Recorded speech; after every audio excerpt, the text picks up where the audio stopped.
Part 2 now of a primetime news special report looking at the impact of crime, especially homicides, on families. How do people move on after their relatives are killed? Well, some experts are worried about long-term psychological trauma among family members whose relatives have been brutally killed. TVJ's Herman Green reports. A worrying increase in the number of killings each year, especially of children, is more than horrendous for some mental health workers. For them, it means more cases of long-term psychological trauma for a growing number of Jamaicans. The situation is even more traumatic when the victims are children, and there seems to be more of these innocent victims. Yes, there's definitely an increase. Senior social worker with the Peace Management Initiative, PMI, Berthlyn Plummer, says after 15 years of such cases, she has seen evidence that the traumatic experience impacts children through adolescence, sometimes creating violent adults. And when you start working with them, they could tell you in their family history, they have lost fathers, they have lost mothers, uncles, aunts, brothers.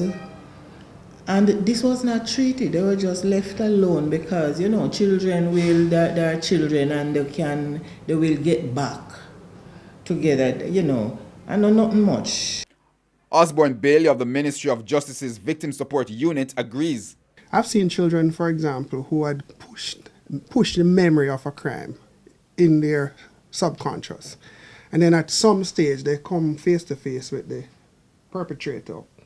And the whole thing is recalled. And then they regress back to the age and stage they were. We have issues that are specifically connected to children being victims. Adult relatives, although in different ways, also struggle through several stages. There is a shock. There is the denial of, depending on the severity. There is coming to grips with the reality. You go through all kind of a psycho-emotional state. Post-traumatic realities. There is perhaps depression, disorientation, disbelief. There's panic, a feeling of helplessness. Sometimes you feel guilty. That's why they say years of psychological counseling may be critical. While the Victim Support Unit offers several programs to aid families, they, like the PMI, have limited resources. The department sees an additional 5,000 new cases each year.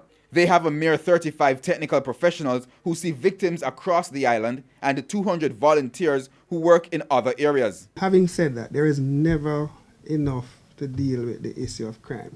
What we know is we are not just persons who would turn up at the scene and we see them on that day. We continue to work with them for as long as we need to continue to work with them. We are in it. The Ministry of Justice through the Victim Services is in it for the long haul. Mrs. Plummer says in spite of a lack of resources, she hopes the health sector will get to a stage where a designated entity is created to provide long-term help for these families.